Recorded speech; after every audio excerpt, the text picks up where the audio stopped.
আমাৰ ইণ্ডিয়াত লঞ্চ হৈছে এটা খুব ধুনীয়া প্ৰগ্ৰেম আৰু সেই প্ৰগ্ৰেমটোত সৰু ল'ৰা ছোৱালীবিলাকক শিকোৱা হ'ব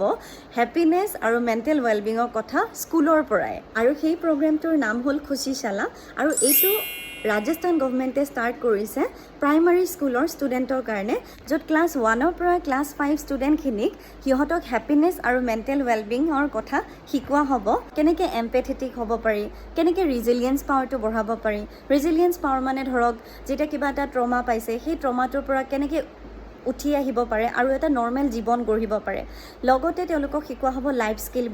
স্কিল যেনেকৈ ধৰক আমাৰ জীৱনৰ এতিয়া কিমান কমপ্লেক্সিটি আমাৰ জীৱনটোত কিমান চেলেঞ্জেছ থাকে সেই চেলেঞ্জেছবোৰ কেনেকৈ হেণ্ডেল কৰিব লাগে এই প্ৰগ্ৰেমটো এইকাৰণে ষ্টাৰ্ট কৰা হৈছে যাতে মানসিকভাৱে আমি এটা সুস্থ সবল সমাজ গঢ়িব পাৰোঁ ভৱিষ্যতে আৰু এনেকুৱা নহয় যে শিক্ষক শিক্ষয়িত্ৰীখিনিয়ে এনেই শিকাই দিব গৈ পেলাই তেওঁলোককো এই প্ৰগ্ৰেমটোৰ আণ্ডাৰত প্ৰপাৰ ট্ৰেইনিং দিয়া হ'ব কেনেকৈ সৰুৰে পৰা যেতিয়া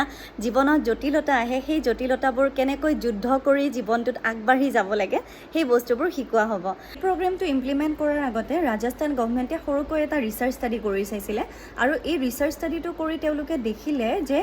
এই প্ৰগ্ৰেমটো ছ'চিঅ' ইম'চনেল স্কিল ইমপ্ৰুভ কৰাত খুবেই হেল্প কৰিছে আপোনালোকৰ মনত প্ৰশ্ন আহিব পাৰে যে ছ'চিঅ' ইম'চনেল স্কিল মানে কি ছ'চিঅ' ইম'চনেল স্কিল মানে হ'ল যে ধৰক আপুনি নিজক লৈ সজাগ হয়নে নহয় বা আপুনি নিজৰ ইম'শ্যনছবোৰ লৈ সজাগ হয়নে নাই আপুনি ষ্ট্ৰেছ হেণ্ডেল কৰিব পাৰেনে নাই আপোনাৰ ৰিলেশ্যনশ্বিপ স্কিল আছেনে নাই বা আপোনাৰ ডিচিশ্যন মেকিং কেপাচিটি আছেনে নাই তো ঠিক তেনেকুৱা ধৰণৰ বস্তুবোৰ সৰুৰে পৰা এই প্ৰগ্ৰেমটোৰ জৰিয়তে শিকোৱা হ'ব এতিয়ালৈকে যদিও কোনো অফিচিয়েল এনাউন্সমেণ্ট নাই যে আমাৰ অসমতো এনেকুৱা এটা প্ৰগ্ৰেম লঞ্চ হ'ব কিন্তু